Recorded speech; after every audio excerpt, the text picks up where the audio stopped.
Muy buenos días, bienvenidos a 30 minutos a la televisión canaria. Estamos con ustedes como cada día. Hoy nos acompaña un escritor, Víctor Álamo de la Rosa. Víctor, muy buenos días. Buenos días, encantado de estar aquí. Igualmente, Víctor, con un libro que es un viejo, nuevo libro, que acaba de reeditarse, El año de la seca. Sí, la verdad es que es una de mis novelas más emblemáticas y más queridas, porque en realidad la novela es de 1997. Se publicó por primera vez en Brasil, en Río de Janeiro. ¿Fue donde la escribió, en Brasil? ¿No? Que fui donde la escribí porque, bueno, yo viví allí, viví en Río de Janeiro un par de años. Y es curioso porque es una historia, bueno, pues ambientada en una isla canaria, que es una especie de trasunto de nuestra isla del Hierro, pero creo que a esa novela le tengo un especial cariño o incluso devoción dentro de mi obra, porque al estar en Río de Janeiro, yo creo que es una novela que me la dictó, como dirían en portugués, la saudade, es decir, la nostalgia. De mi tierra, ¿no?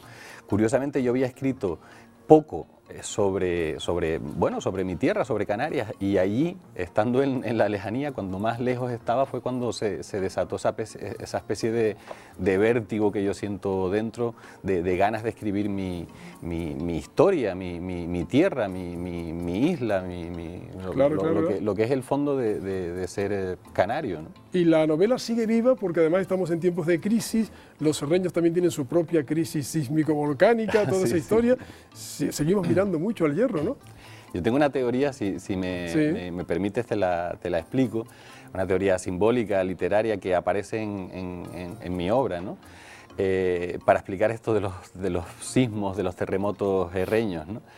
En una obra mía, en una novela que se llama Campiro Qué, estamos viendo imágenes del Hierro, que ahora está descatalogada. Campiro Qué, sí, pues en Campiro Qué yo hablo, y en otras novelas yo hablo de una isla, que es el Hierro, aunque yo a veces la llamo Isla Menor, que realmente no es una isla. Hablo de un personaje que entra en los típicos tubos volcánicos de la isla del Hierro, pero que están en toda Canarias o en las cuevas, y parece que uno siente el respirar de la tierra, parece que uno siente una respiración, ¿no? Entonces, a partir de ahí yo construí una teoría literaria de que la isla en realidad no es una isla, sino es una especie de dinosaurio, de gran dinosaurio lagarto, que hace muchos millones de años, encontrándose en el Mar de las Calmas, rodeado de esas aguas tan mansas, digamos que se quedó varado. Al quedarse varado, se aletarga, se duerme durante millones de años, y al estar quieto, pues bueno, va creciendo, va depositándose la tierra encima de él, encima de su cuerpo. Después los pájaros transportan las semillas y crece la vegetación, después llegan los seres humanos, y en el fondo no son terremotos lo que está ocurriendo, ¿no? Sino que está despertando esa especie de lagarto dinosaurio, que además se ha convertido en, bueno, como demuestra incluso la portada del año de la seca, se ha convertido en una especie de símbolo de mi obra, esa especie de gran saurio, de gran lagarto, ¿no? Cuando dijeron que Víctor Álamo era el escritor...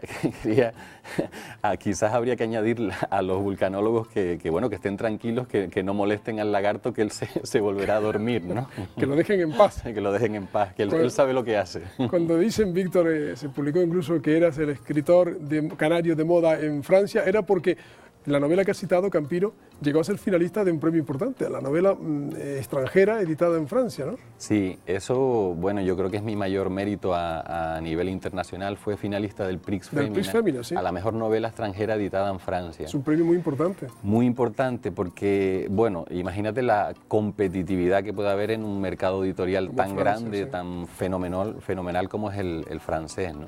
Entonces, la verdad que verme ahí entre los finalistas, pues fue un empujón para lo que es toda mi obra a nivel internacional, no solo en Francia.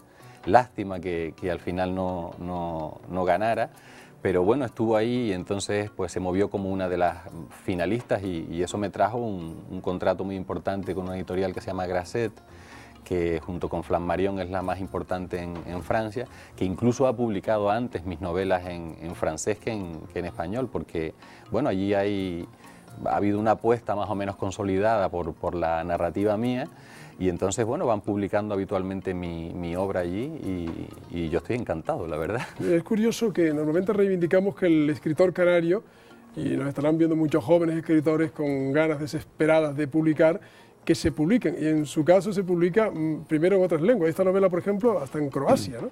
Sí, esta novela tiene ediciones en un montón de países. ¿Cómo se explica ese fenómeno en su caso?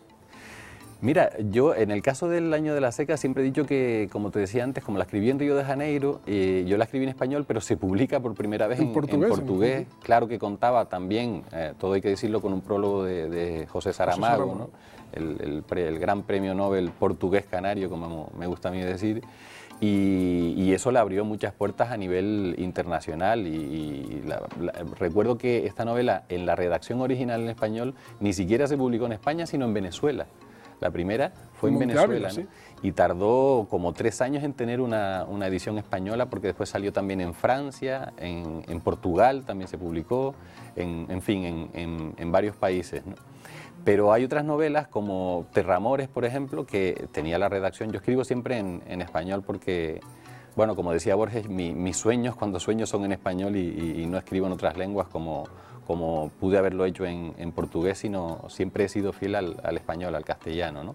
Tampoco en francés, pero Terramores tenía, esa es mi 4ª novela creo, Terramores tenía una redacción original en español, pero como no se había publicado en español, al trabajar con la traductora francesa, cambié cosas en la propia redacción original en español. Y para mí eso fue una experiencia maravillosa porque, claro, me enriquecían las aportaciones de la traductora, las nuevas posibilidades literarias que ella me daba en francés y que yo trataba de incorporar a mi propio español, ¿no? Y entonces fue una especie de reescritura de esa novela gracias a la traducción francesa, ¿no? ¿Y qué es más importante, Víctor, en estos momentos de su vida? ¿Parir un libro o tener un hijo? Para tener un hijo, claramente. ¿Eres padre? Sí, acabo de ser padre hace, bueno, un par de meses de mi primer hijo, se llama Pablo. Además se llama Pablo Álamo de la Rosa, porque mi mujer es Gema de la Rosa, entonces ahora parece que es el segundo apellido. Coincide con mi nombre y a veces yo digo que también va a ser mi hermano, ¿no? Claro, va a parecer hermano del padre. Aparte de mi hijo, eso es. Y es un niño. Es un niño. Pablo. Sí. ¿Saldrá escritor o el padre no querrá influir en su vocación futura? Yo estoy convencido de que como se le ocurra empuñar un bolígrafo para ponerse a escribir, le voy a decir que no y le voy a regalar un avioncito para que se haga controlador aéreo o algo ganará así. Más dinero. Ganará más dinero y creo que vivirá más tranquilo, con menos sustos, vamos a decir. Esta vocación literaria que es tan pasional en Víctor Álamo de la Rosa surge de un profesor ocasional, circunstancial, un magnífico profesor que te inculcas, queriendo o sin querer, el gusanillo de la literatura. ¿Fue así? Me han contado la historia. Fue exactamente así. Además, estamos hablando de Juan José Delgado, que me dio clase a mí en bachillerato, en la laboral, en La Laguna. Y es que lo recuerdo como si fuera ayer, porque es que a mí nunca me habían recitado poesía, nunca había escuchado esa sonoridad musical del lenguaje. Y él un día entró por clase recitando un poema de Hijos de la Ira, de Dámaso Alonso. De Dámaso Alonso. Eso es Mujer con Alcusa, es un poema además largo y él es un gran recitador. Y aquello a mí me impresionó. Y yo me acuerdo de decir, yo quiero escribir así, escribir de ese modo. Lo hacía muy mal, pero él sí me fue indicando, digamos, algunas lecturas y me fue dirigiendo esa vocación que balbuceaba. Y bueno, y hasta hoy se lo debo, ¿no? Pero antes de Juan José Delgado, yo me gustaría contarte cómo realmente, casi de una manera curiosa, empiezo a leer, porque realmente yo era un chiquillo que no tenía la costumbre de leer. Mis padres eran profesores, pero bueno, pues yo hacía un poco lo que hacían todos los niños, jugar a lo que pillaba, pero recuerdo que pasaba muchos veranos en La Restinga, al sur del Hierro, ¿no? Y cuando almorzaba, mi madre siempre me obligaba a parar por lo menos un par de horas por el tema de la digestión. Dice, usted párese aquí tranquilo que tiene que hacer la digestión. No salga corriendo espérese un momentito. Eso es. Yo un día la desobedecí porque lo que quería yo era allí, eso está al lado del mar, pues yo quería estar con los colegas todo el día en el agua, ¿no? Entonces el castigo fue encerrarme en mi habitación con llave, por lo menos durante 2 horas para que hiciera la dichosa digestión, ¿no?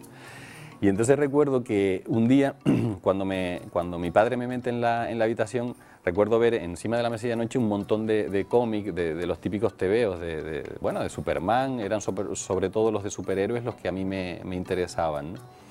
Y entonces, claro, al estar ahí encerrado un par de horas, pues empecé a leer aquellos cómics. Los cómics más o menos me enganchaban, unos más y otros menos, pero llegó un momento que me empezaron a cansar. Y recuerdo sobre todo el cómic de Superman, porque me ponía de mal humor que Superman nunca se enrollara con su novia, que era Lois Lane. Siempre estaban como a punto y nunca acababan de enrollarse, ¿no?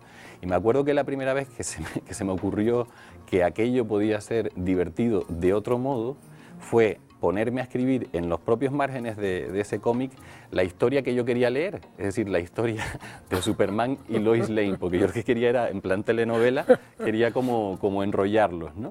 Y claro, ahí empecé a escribir esa peregrina historia de amor entre esos personajes prestados, pero sí descubro que aquello de leer y escribir, que a veces son para mí palabras sinónimas, sí, las caras de una misma moneda, pues que aquello me estaba gustando, ¿no? Me empezó a interesar, ¿no? De hecho, pretendí escribir una especie, yo solo conocía los pescaditos y tal, cuando me ponía las gafas y el tubo allí bueno, es un pueblo pesquero, La Restinga, pues solo conocía los pescaditos, y la primera obra que yo quise escribir era una especie de Nemo a la Herreña, ¿no? Que aquello era malísimo. De hecho, yo no me acuerdo, pero mi madre siempre me lo recuerda, porque sabes que las madres son muy inteligentes y dicen que tenía que haber seguido trabajando esa idea, que a lo mejor hoy sería millonario, ¿no? ¿Quién sabe? Eso lo dice por la película de Nemo, ¿no? Aunque yo tenía mi tiburón y todo, que aparecían, en fin, los pescaditos de aquí, de nosotros, ¿no? Las viejas y tal.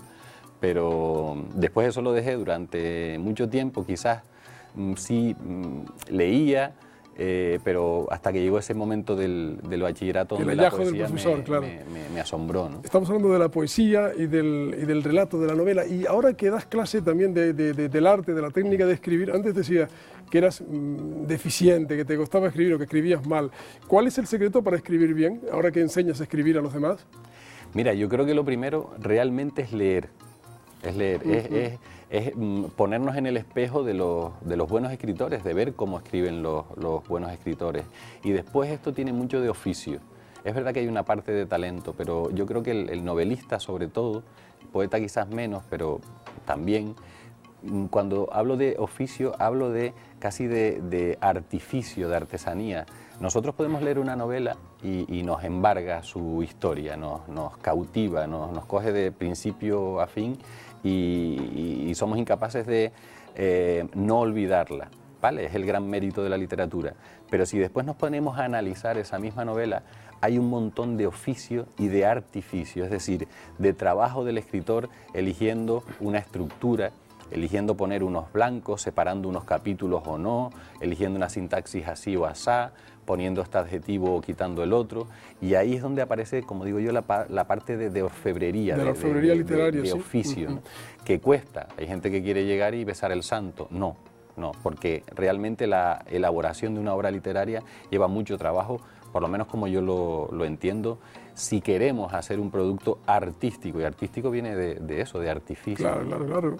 ¿A quiénes hay que leer como referentes, escritores, que habría que leer para escribir bien y para disfrutar, y a quiénes no habría que leer, aunque fueran aparentemente también grandes escritores?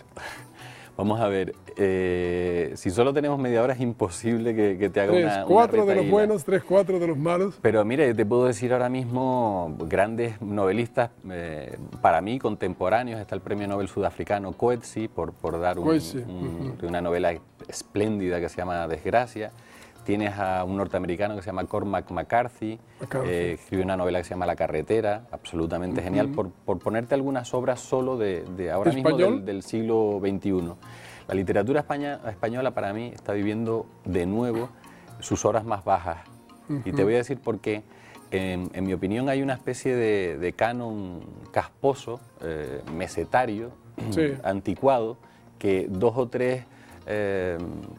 personajes más o menos influyentes, pero también casposos y mesetarios, quiero decir, ahí en el centro de la península, que no se han dado cuenta de que la literatura en español se ha expandido de un modo brutal y original gracias a literaturas como la que se hace en Canarias, en Galicia, en Perú, en un montón de países de habla española. Son muy centralistas. Son demasiado centralistas y no se han percatado de esa permeabilidad. ¿Qué es lo que ocurre? Que les resulta incómodo, pues, si tú quieres poner etiquetas y hacer un canon más o menos estrecho, la originalidad de muchos de estos escritores de las mal llamadas periferias resultan incómodas, resultan complicadas, y es una lástima porque eso, por ejemplo, no se da en otros países que son, digamos, más amplios. Más abiertos. ¿no? ¿Y en España qué popes son los que están frenando a esa literatura?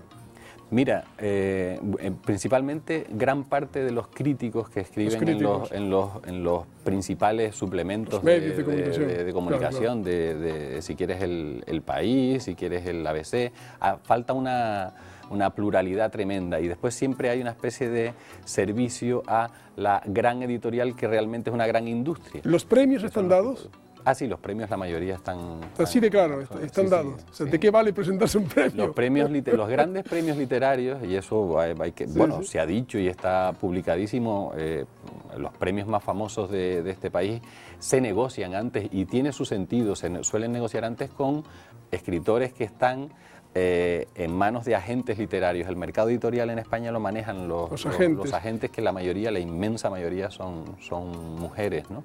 Y entonces, claro, que se negocian. ¿Víctor, son mujeres? ¿Se les da más que a los hombres? Mira, yo creo que realmente porque son más diplomáticas, y también porque el mundo de la literatura, mal que nos pese, la mayoría de los grandes lectores son mujeres. Entonces es lógico que muchas acaben queriendo ejercer una profesión que consiste en buscar y vender, en el mejor sentido de la palabra, a los escritores para que publiquen, y para que publiquen bien, y para que coman.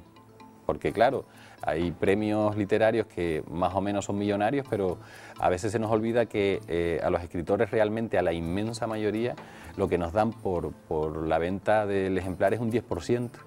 Somos el menos que gana de la cadena. El 90% se lo llevan editores, distribuidores.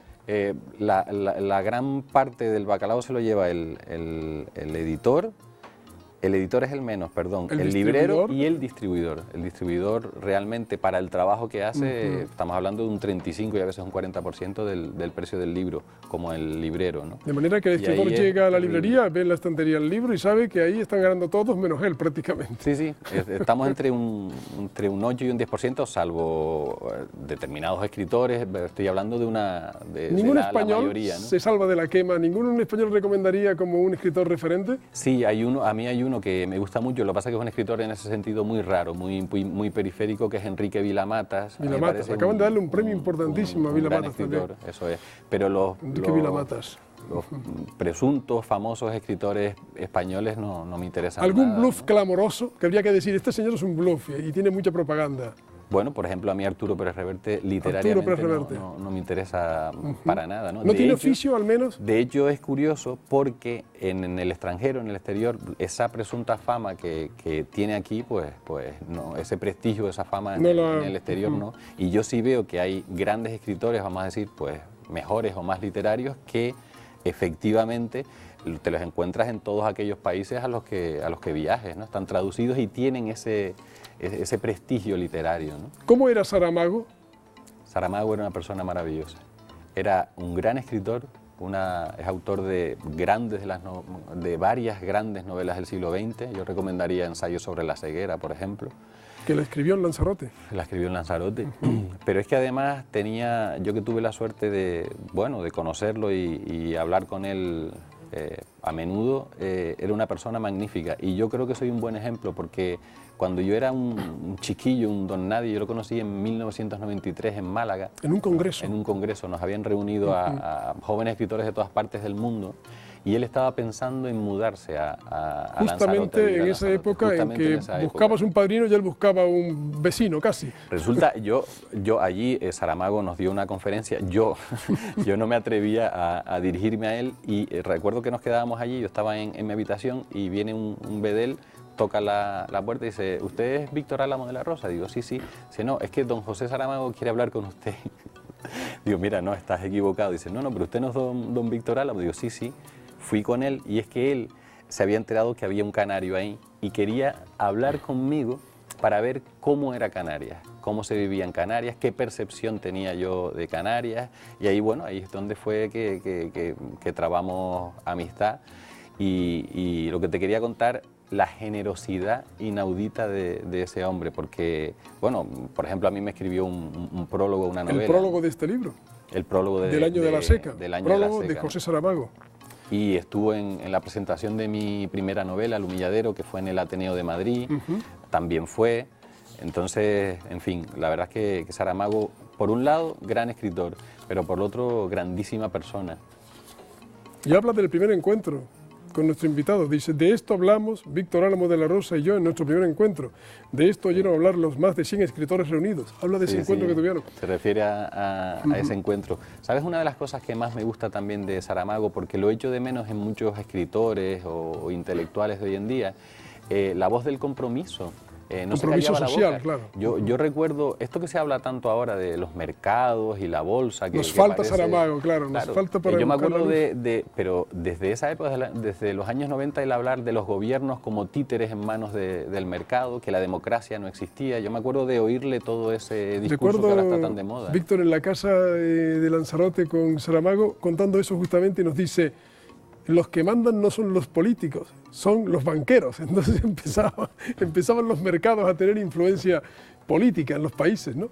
Y dijo también, recuerdo, dijo, lo que pasa es que cuando opino estas cosas, recuerdo un amigo que me dice, Pepe, ten cuidado que al final serás un gurú en lugar de un escritor. Tenía también cierta aprensión a parecer un gurú. Bueno, después venían los críticos, como tú sabes que él era comunista y siempre lo fue, sí, ya venían a deshacer su discurso que estaba plagado de inteligencia, diciendo que no, que eso era porque era comunista. No, era absolutamente sabio, claro, razonable y muy sabio, ¿no? Se nos mueren escritores, Víctor, Orlando Cova, se nos murió antes Esteban Delgado, mucho antes Luis Feria, Rafael Arozarena, unos por unas razones y en unas circunstancias, otros casi en una fase autodestructiva de su vida. Bueno, a veces pasa, yo creo que en muchos artistas la historia nos lo demuestra que, bueno, pues entran en una fase destructiva y mueren antes de tiempo y eso siempre es una lástima, ¿no? No fue el caso de Rafael Arozarena o de Luis Feria, dos de los grandes clásicos nuestros que bueno, llegaron más o menos a mayores y pudieron desarrollar una obra absolutamente fascinante. Yo siempre digo que con Rafael Arozarena, con Luis Feria y con José María Millares Sal, Premio Nacional de Poesía. Póstumo. Póstumo. Que es lo que nos indica que pocos se acuerdan de la literatura canaria. Se lo dan a un canario cuando ha muerto ya, ¿no? Sí. También eso ocurre. Y sobre todo se lo dan a un canario muy grande. Muy Estamos grande, hablando de un gran poeta que además consagra, como hizo Luis Feria, toda su vida a escribir esa obra, ¿no? Pero antes de referirme a los fallecidos, me gustaría recordar el caso de uno que todavía está vivo, aunque bueno, está ya sordo y está muy mayor, porque estamos hablando de 90 años, que es Isaac de Vega. Don Isaac de Vega, sí. Hace poco, Fetasiano. el Fetasiano, compañero de Rafael Arozarena, ¿no? El País hace poco, en un artículo de José Carlos Mainer, hablaba un poco de estos escritores olvidados o periféricos y citaba el caso de Isaac de Vega. Quizás toca que el gobierno también haga una acción política para figuras absolutamente emblemáticas, indiscutibles de nuestra literatura, como Isaac de Vega, pues se le dedique por lo menos el Día de las Letras Canarias antes de que mueran. Estamos hablando de personas con más de 90 años, no sé qué se espera, ¿no? Entonces, sí. Antes de que fallezcan, yo creo que hay que intentar hacerles todos los homenajes posibles, y más a narradores como Isaac de Vega, que se adelanta a esa literatura española aburrida, mesetaria, folclórica de los años 40, que además no la leía nadie. En esa época ya Isaac de Vega estaba escribiendo en Canarias un mundo nuevo, fascinante, que es lo que después se ha llamado fetasianismo, ¿no? y su novela Fetasa, porque ya sus primeros relatos son de la década del 40. El caso de Isaac de Vega es que es tan original que uno dice, ¿cómo lo integro en la literatura? ¿Cómo lo integro en ese estrecho canon que viene dictado, no se sabe muy bien de dónde, ¿no? Estamos hablando en 30 minutos hoy con un escritor paisano, un escritor, acaba de ser padre, lo cual también le dará mucho más potencia literaria, sin duda, una nueva savia en la vida de un escritor, el tener un hijo. Un escritor canario, Víctor, ¿cómo es posible? Yo te conocí estando en La Gaceta como periodista, en La Gaceta de Canarias, aquella maravillosa aventura que tuvimos periodística. ¿Cómo nace, crece, se desarrolla y puede en medio de esta jungla un escritor como tú, sin muchos padrinos, porque Saramago fue un padrino, digamos, casi honorífico, pero que sin las influencias esas de llevarte por las editoriales, sobrevivir y editar y buscarte un hueco, eso es realmente difícil para un paisano, siempre se dijo. Sí, sí, la verdad es que es lo más pereza que da. El escritor, lo ideal es que solo escriba, pero realmente la mayoría de los escritores tenemos que hacer otras cosas para comer, pagar la hipoteca o bueno, para alimentar a nuestro hijo. En fin, ahora que lo has citado, por cierto, una anécdota que el otro día lo hablaba con mi mujer, desde que nació mi hijo Pablo, lo que sí ocurre es que la novela que estoy escribiendo actualmente, los capítulos he notado que desde que él nació los capítulos son más cortos, ¿no? Porque tienes menos tiempo para escribir. Tengo bastante menos tiempo, ¿no? Los escritores en España, no solo los canarios, tenemos que hacer auténticas carambolas para poder dedicarnos a escribir, ¿no? Pero yo creo que seguirá siendo así siempre, ¿no? Que puntualmente puedes tener algún tipo de éxito, vender más, pero es algo que no es fiable, porque incluso hay escritores que se ponen de moda y después caen enseguida en desgracia y al año, o a los 2 años o a los 3 años, nadie se acuerda de ellos, ¿no? ¿Cuál es tu receta? Mira, mi receta es escribir porque lo tienes dentro, ¿no? Es un diálogo, establecer una especie de diálogo con los fantasmas de nuestros sótanos. Todos tenemos esos fantasmas dentro. Lo que hay que hacer es esa especie de trabajo de exorcismo prácticamente, sí, para que esos fantasmas vayan poblando la literatura, ¿no? Y después escribir siempre con perseverancia, como te decía antes, porque es una cuestión de oficio, ¿no? Y después hay una cosa que yo no sé ¿Cuántos folios, perdona que te interrumpa, al día debe escribir un escritor que quiera hacer un libro? Mira, no cuántos, porque a veces escribes mucho en poco espacio de tiempo y a veces muy poco, pero a veces se escribe en la cabeza. Y estás dándole vueltas y vueltas y vueltas al texto y después escribes muy poco, pero eso puede ser un pasito más para que en el otro ratito que vuelvas a sentarte, vuelva a fluir la escritura. No hay que forzarla tampoco. Primero yo creo que hay que escribir en la cabeza y después ya ponerse a escribir. De hecho, yo escribo a mano primero y voy un poco abocetando la novela y después ya lo paso al ordenador, que hago ya una especie de reescritura y voy repensándolo todo, viendo lo que sirve, lo que no sirve. A veces un capítulo corto en papel se convierte en el ordenador en algo mayor, en algo más grande, ¿no? Y ir un poco por ahí, pero siempre con esa gana, ¿no? A veces yo le recomiendo a mis alumnos que escriban cuando están tristes, que escriban cuando están alegres, que escriban cuando le hayan hecho daño, cuando sientan odio, porque creo que los motores de la escritura tienen que ser sentimentales en el más amplio sentido de la palabra, porque nos pasa algo, porque necesitamos entablar esa conversación con los fantasmas de los sótanos, con lo que llevamos dentro. Eso es, digamos, el gran motivador de la escritura, ¿no? Yo recuerdo que una vez fuimos a un acto con escolares donde nuestro invitado les hablaba de Omar el Cangrejo, una novela juvenil, infantil. Y entonces los alumnos, los escolares, le preguntaban por los libros que habría publicado. Mi pregunta casi última sería, Víctor, ¿el libro como tal va a desaparecer o sobrevivirá el fetiche, el formato, el soporte, el concepto libro? Mira, a lo mejor te lo digo demasiado categóricamente, pero no va a desaparecer. No va a desaparecer.